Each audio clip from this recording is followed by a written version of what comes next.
గ్రామంలో దేవమాత మోక్షారోహణ పండుగ జరుగుతూ ఉంది. సుమారుగా ఈ రోజు 15వ తారీఖు వరకు ఈ పండుగ ప్రతిరోజు జరుగుతూ ఉంది. 15వ తారీఖున సుమారు 50,000 మందితో ఈ గ్రామం అంతా కూడా కలకలలాడుతూ ఉంటుంది. ఇప్పుడే పెద్దలు చెప్తూ ఉన్నారు, గత 125 సంవత్సరాల క్రితం ఈ ప్రాంతం అంతా కూడా కలరా వ్యాధులతో ఇబ్బంది పడుతున్న తరుణంలో అమ్మవారు ఇక్కడ ఈ ప్రజలందరినీ కాపాడమని చెప్పేసి వీళ్ళందరూ మొక్కుంటే అమ్మవారు వచ్చి కాపాడి ఈ ప్రాంతాన్ని రక్షించిందని చెప్పేసి గత 120 సంవత్సరాలు ఈ పండుగ జరుపుకుంటూ ఉన్నారు. ముఖ్యంగా క్రైస్తవ సోదరులు అందరూ కూడా ఒక పండుగలాగా అత్యంత వైభవంగా విశాఖపట్నంలో ప్రధానంగా చేసుకునే పండుగ, ప్రతి ఒక్కరు కూడా పాల్గొంటారు. కాబట్టి అందరూ కూడా ఈ యొక్క ఉత్సవంలో పాల్గొని ప్రతి ఒక్కరు కూడా అమ్మవారి దేవమాత యొక్క ఆశీస్సులు పొందాలని, అలాగే మొక్కుబడి తీర్చుకోవాలని, ఈ గ్రామం అంతా కూడా కలకలాడాలని, విశాఖపట్నం బాగుండాలని, ప్రకృతి వైపరీత్యం నుంచి విశాఖపట్నాన్ని కాపాడాలని దేవమాతని మనస్ఫూర్తిగా ప్రార్థిస్తూ ప్రతి ఒక్క క్రైస్తవ సోదరులకు కూడా ఈ పండుగ యొక్క శుభాకాంక్షలు తెలియజేస్తుంది. ఈ కార్యక్రమం సుమారు 125 సంవత్సరాల బట్టి మన విశాఖపట్నంలో ఉన్నటువంటి ప్రతి ఒక్క క్యాథలిక్ అంటే క్రిస్టియన్ వారికి ఇది ఒక చాలా ఇంపార్టెంట్ యొక్క ఈవెంట్. మొత్తం మన విశాఖపట్నంలో జరుగుతున్నటువంటి క్రిస్టియన్స్కి 2 ఇంపార్టెంట్ పండుగలు జరుగుతాయి. ఒకటి డిసెంబర్ 8వ తేదీ మన ఓల్డ్ పోస్ట్ ఆఫీస్ దగ్గర ఉన్నటువంటి రోజ్ హిల్ మీదను, మరియు ఆగస్టు 15వ తేదీన మన విశాఖ అగ్రపీఠం అయినటువంటి జ్ఞానాపురం విచారణలో ఈ జరుగు పండుగ. మొత్తం ఈ 3 జిల్లాల్లో అతిపెద్ద విచారణ.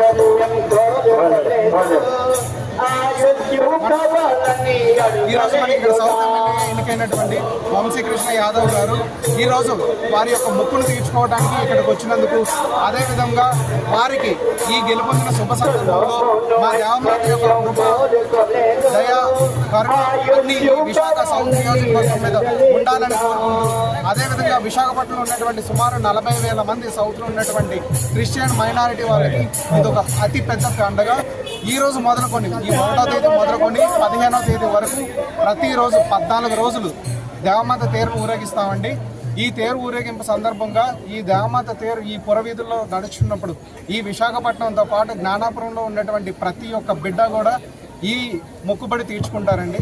ఈ తీర్చుకోవడం వలన విశాఖపట్నానికి సుఖ సంతోషాలు కలుగుతాయని చెప్పని ఇక్కడ ఉన్నటువంటి క్రిస్టియన్స్ ప్రతి ఒక్కరి నమ్మకం. సంవత్సరానికి 2 పండుగలు జరుగుతాయండి. డిసెంబర్ 8వ తేదీ ఒకటి, ఆగస్టు 15వ తేదీ ఒకటి. ఈ 2 పండుగల్ని ప్రతి ఒక్క క్రిస్టియన్ విశాఖపట్నం నలుమూలలో ఉన్నటువంటి ప్రతి గ్రామం నుండి ఇక్కడికి వచ్చి అటెండ్ అవుతారు. ఆ రోజు ఆగస్టు 15వ తేదీ సుమారు 40,000 నుండి 60,000 మంది వరకు ప్రతి ఒక్కరు ఈ జ్ఞానాపురం పురవీధుల్లోని ఒక గ్రామ పండుగగా చేసుకుంటారు. ఈరోజు ఈ సందర్భంగా ఈ ప్రారంభ కార్యక్రమానికి విచ్చేసినటువంటి వంశీకృష్ణ యాదవ్ గారికి మేము స్వాగతం పలుకుతున్నాం.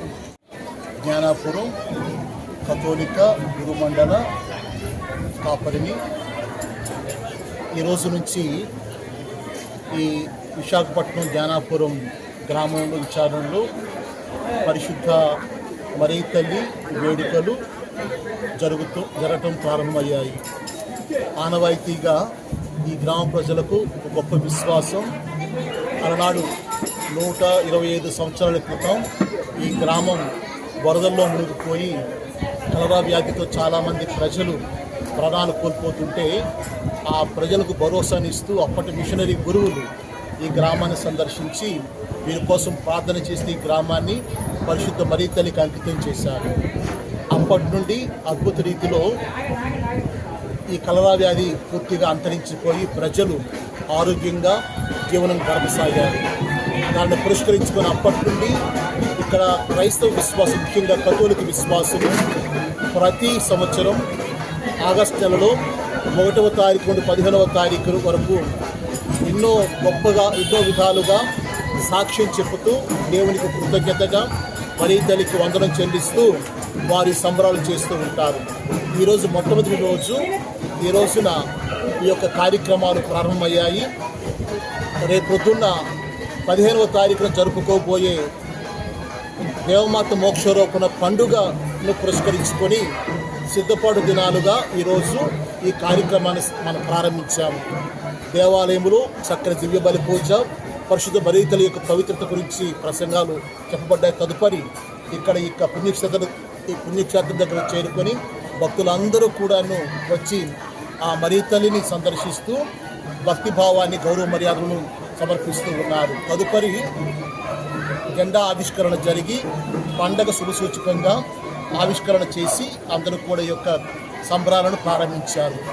ఇప్పటి నుండి ఈ 14 రోజులు 8 గంటల నుంచి 10 గంటల వరకు కూడా ఈ పరిశుద్ధ మరియ తల్లి స్వరూపంతో ప్రతి వీధిని సందర్శిస్తూ అక్కడున్న భక్తుల ద్వారా ఆ తల్లి వారి గౌరవ మర్యాదలను స్వీకరిస్తూ ఈ సంబరాలను కొనసాగిస్తూ ఉంటారు. కాబట్టి పురవాసులందరూ కూడాను ఈ యొక్క సంబరాలలో పాలు పంచుకొని, ముఖ్యంగా ఆగస్టు 15వ తారీఖున జరగబోయే గొప్ప పండుగలో పాలు పంచుకొని మీరు కూడా తల్లి నుండి అనేక దీవెనలను మీరు కూడా పొందుతారని ఆశిస్తూ మీ అందరినీ కూడా ఆహ్వానిస్తున్నాను. Thank you. God bless you all.